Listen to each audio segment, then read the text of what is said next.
Assalamualaikum warahmatullahi wabarakatuh. Perkenalkan, nama saya Sastri Dwi Amartia. Saya berasal dari Universitas Pancasakti Kampus D, Prodi Pendidikan Ekonomi kelas B tahun pelajaran 2019. Di sini saya akan membuat presentasi mengenai ekonomi syariah. Yang pertama yang akan kita bahas adalah 1. Pengertian ekonomi syariah, 2. Tujuan ekonomi syariah, 3. Karakteristik ekonomi syariah, 4. Prinsip ekonomi syariah, dan kelima, kasus ekonomi syariah pada saat ini. Yang pertama, ada pengertian ekonomi syariah. Ekonomi syariah adalah cabang ilmu pengetahuan sosial yang membahas ekonomi dengan ajaran Islam, yaitu Al-Quran dan Sunnah Nabi SAW. Ekonomi syariah mempunyai sifat dasar sebagai ekonomi Rabbani dan Insani. Dikatakan sebagai ekonomi Rabbani karena syarat dengan arahan dan nilai ilahiyah. Nilai ilahiyah adalah nilai yang memiliki dasar yang paling kuat dibandingkan dengan nilai-nilai lainnya. Yang kedua, ada tujuan ekonomi syariah. 1. Memposisikan ibadah kepada Allah lebih dari segalanya. 2.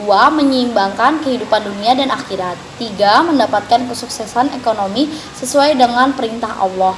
4. Menghindari kerusuhan dan kekacauan ekonomi.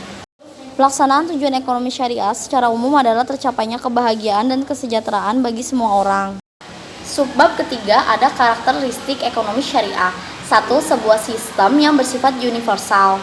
2. Kegiatan perekonomian yang bersifat pengabdian. 3. Kegiatan ekonomi syariah memiliki cita-cita yang luhur. 4. Pengawasan yang sebenar-benarnya dilakukan ditetapkan dalam kegiatan ekonomi syariah. Yang keempat, ada prinsip ekonomi syariah. Secara umum, prinsip ekonomi syariah adalah kesempatan berusaha yang sama bagi tiap orang dalam mencari rezeki yang halal. Rezeki yang halal tersebut kemudian dibagi dalam bentuk barang atau uang. Lalu, secara khusus prinsip syariah dibagi menjadi 6 macam. Yang pertama, semua jenis sumber daya alam merupakan pemberian dan ciptaan Allah SWT sehingga harus digunakan dengan hati-hati dan bertanggung jawab. Kedua, pendapatan bisa menjadi haram jika diperoleh dengan cara yang tidak jelas atau ilegal. Yang ketiga, semua orang punya hak yang sama dalam berusaha mendapatkan keinginannya dan memiliki suatu materi. Keempat, wajib selalu membersihkan harta yang diperoleh dengan zakat sesuai ketentuan yang berlaku. Kelima, dilarang melakukan kegiatan ekonomi yang berhubungan dengan riba, ghar, zulum, dan unsur lain yang diharamkan dalam Islam.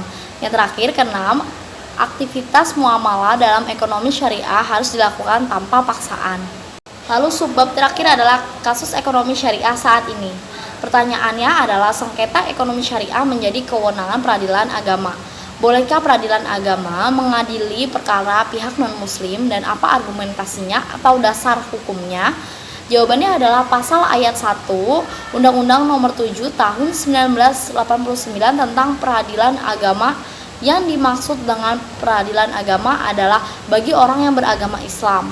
Apabila terjadi sengketa ekonomi syariah melibatkan non-muslim sebagai salah satu pihak yang bersengketa, maka penyelesaian sengketanya diselesaikan di peradilan agama bukan di pengadilan umum.